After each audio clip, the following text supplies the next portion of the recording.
Hey guys, welcome back to the Fighter Book Club. We are still talking about Thinking on Purpose, which is going really good. Actually, had to take pretty much a few days off to reevaluate things that I was, mentally working through that were kind of heavy. And it's funny because like I've read this, I keep reading this book, right? I just haven't had a time to work it into my routine, but it's kind of cool because it flows into what we're going to be talking about today in the book. So like I said, Thinking on Purpose, this is a 15-day plan to a smarter life. Pretty much we're just talking about right now about how our brain works and how it's very self-defeating and, tries to stay in the status quo, and it really is a resistant to change, even though change is the only thing that is like consistent in life, right? If you think about it that way. And so anyways, let's just get right into it. So it's really funny that the first thing that this that I picked up on was it started talking about anxiety. So saying that you can literally think yourself into problems if you do not think on purpose, which is, the title of the book, right? So it's saying that like, if you just let your mind be, right? If you just let it exist, right? You will think yourself into having a problem because out of boredom or whatever, right? Like how many times have you been completely perfectly happy in one situation or another at work or at home, or you finally get that job that you really were like striving to get, right? And all of a sudden you're like, yeah, I finally got the thing, right? It's very exciting. If it goes well for long enough, you're like, oh, kind of bored. Your brain starts making problems, right? So the idea of thinking on purpose is like not to let your mind wander. I think some people are more prone to like anxiety and depression than others, but I think that it's something that we all have cued in. And like we said earlier in one of our other videos, the more you map that mind highway of this goes to this, like the more you think anxiously, the more anxious you become. So it's like a self-fulfilling prophecy, right? So try to think on purpose, and then think of it this way. Like the purpose of thinking is to think yourself out of difficulty, not to think yourself into difficulty, right? So you don't want to be like the self-licking ice cream cone, which is one of my favorite analogies ever, but or like burning the candle at both ends, where all of a sudden you're left with nothing, and you are your own problem, right? So next we're going to talk about imagined conversations. I feel like everyone does this. We talked before about how everyone sees conversations and thoughts differently. Like some people see it in pictures, some people think it in words or sounds. So how many times have you, like, do I need milk today? And then you're in your head, you're like, I think I need milk. You're like, you're having this conversation in your head right now. Like, I think I have a little bit of milk left. No. I bought another milk yesterday. Okay, no, we're good with milk, right? So like grocery shopping, right? Like you just had a full conversation with yourself, talking to yourself in your head, right? But that's just like a very, what do you call it? Like rudimentary conversation, right?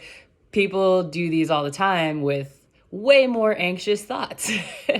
How many times have you, usually from a fitness perspective, how many times have you like felt guilty for eating something, right? Like right now, people don't like carbs, even though carbs are great, right?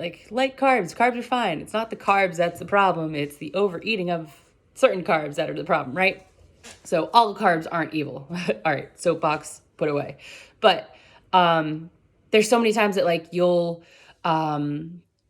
eat something, or maybe you watch an extra episode of Netflix on the couch or whatever, and all of a sudden there's that voice in the back of your head that's like, oh, I should have I should have done this instead, or I should not have eaten that cupcake, or I shouldn't have had a donut, or, I should be blah, blah, blah, like that should word, right? Like that should word, I think should be a swear word.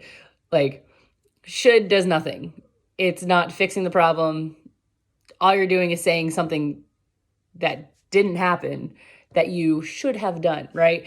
And if you should have done it, you would have just done it, right? So it is literally like useless for you. You saying you should have done something, you can't fix it. Unless you're like, oh, I should go do that.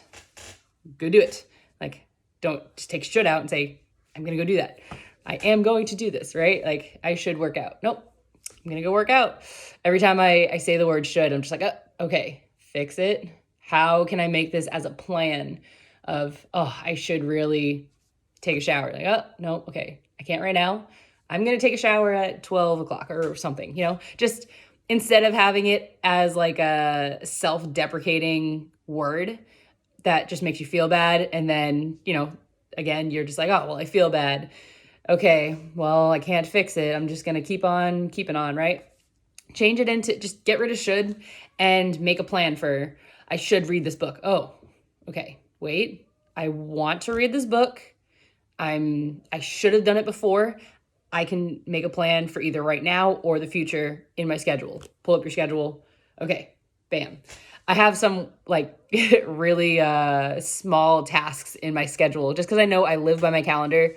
Like my calendar is my world, right? If it's in my calendar, I'm going to do it. Like I just follow it. Like I remember going to a client's house and I'm like, all right, I'm here. And they're like, we moved this to, Friday. I'm not even in town. And I'm like, you're right. It was still on my calendar. I forgot to delete it. So like, that's not their fault. It's my own fault of like just living by my calendar, right? But I have things in my calendar of literally a 20-minute block of read this book, right? I have a 20-minute block of listen to meditation. And I feel like just doing that has at least kept it in the forefront of my brain versus like bowling it over with work. And then all of a sudden it gets to the end of the week and I'm like a mess. I was like, I just don't know what's happened. I don't know where all my time went, right? That's the big thing. I don't know where my time went. But anyways, so don't make up conversations in your head of should or of like, your mom's voice nagging you of, you should really wear that collared shirt that I gave you for Christmas, or, just conversations that haven't actually happened. Don't do those in your head. Unless it's like, like I said, getting milk from the store. Did I get milk from the store? Nah.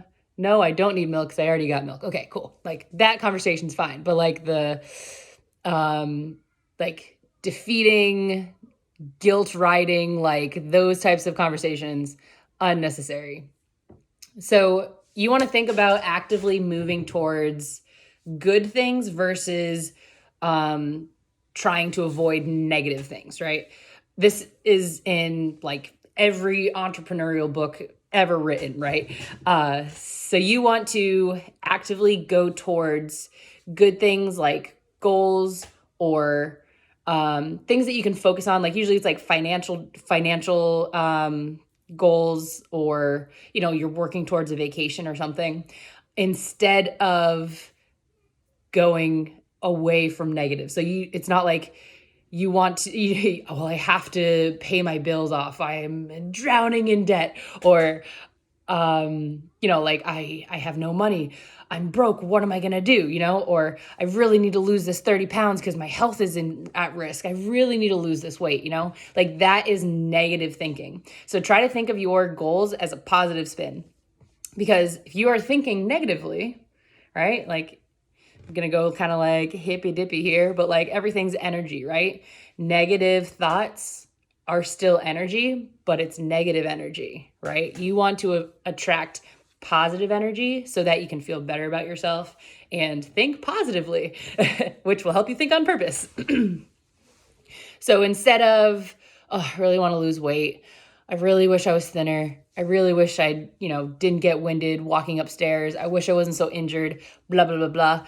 Instead of doing that, think of a more positive role. Like, okay, um, I want to be able to do 20 squats in 2 weeks, or, I want to be able to do 5 pull-ups by the end of the summer, or something like that, that you have a goal in mind, you have a thing in the future that you can look forward to and positively progress to, versus I want to lose 30 pounds because, I wasn't paying attention to my eating habits, I had stress, blah, blah, blah, whatever it is, right? Like, that is just, sure, okay, sure, you're 30 pounds heavier than you want it to be, but make a plan forward instead of regretting the past. Yeah. Wow. Look at that. I already went into my next bullet point without even thinking about it.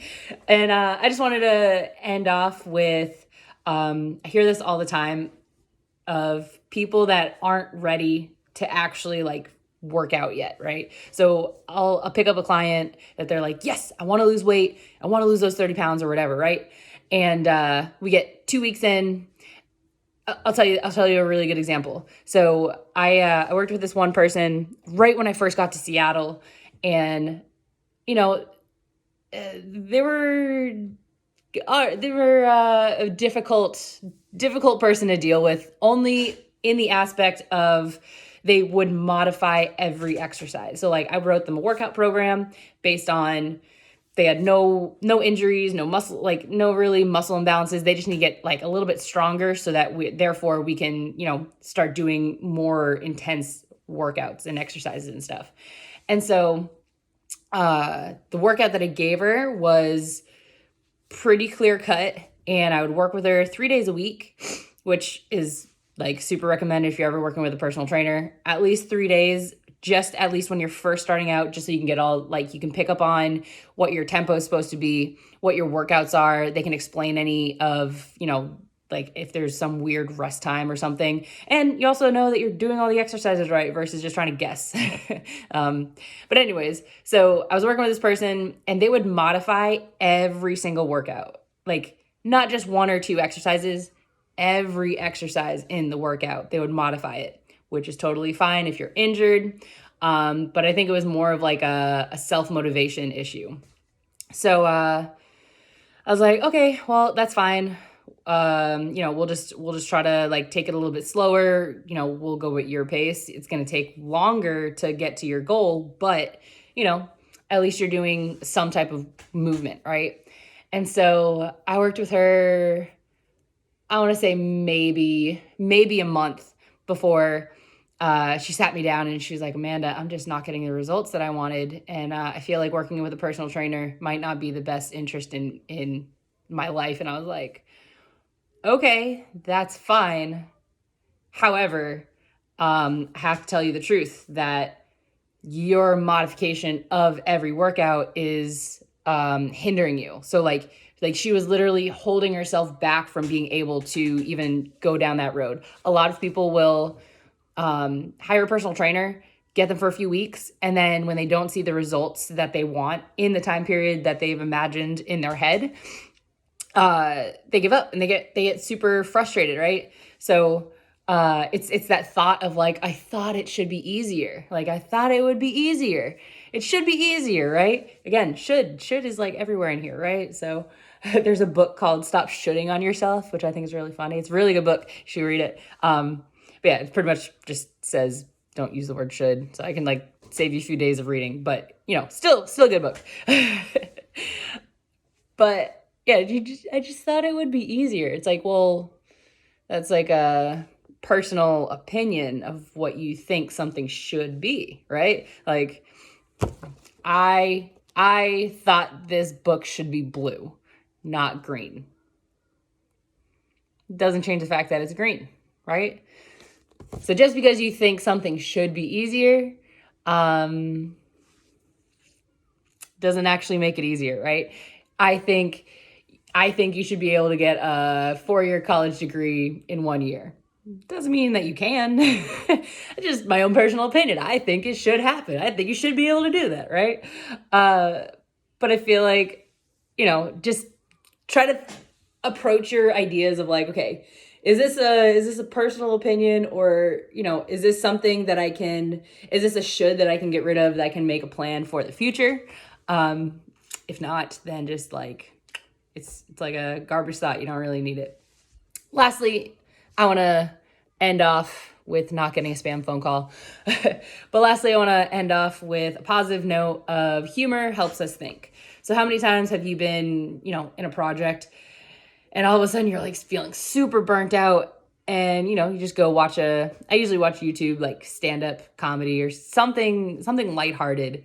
And, you watch it for like maybe 20, 30 minutes, and then you come back to your task and you're like, oh, I feel so much better. Like, just having a little bit of comedy in our lives helps make life not suck so much.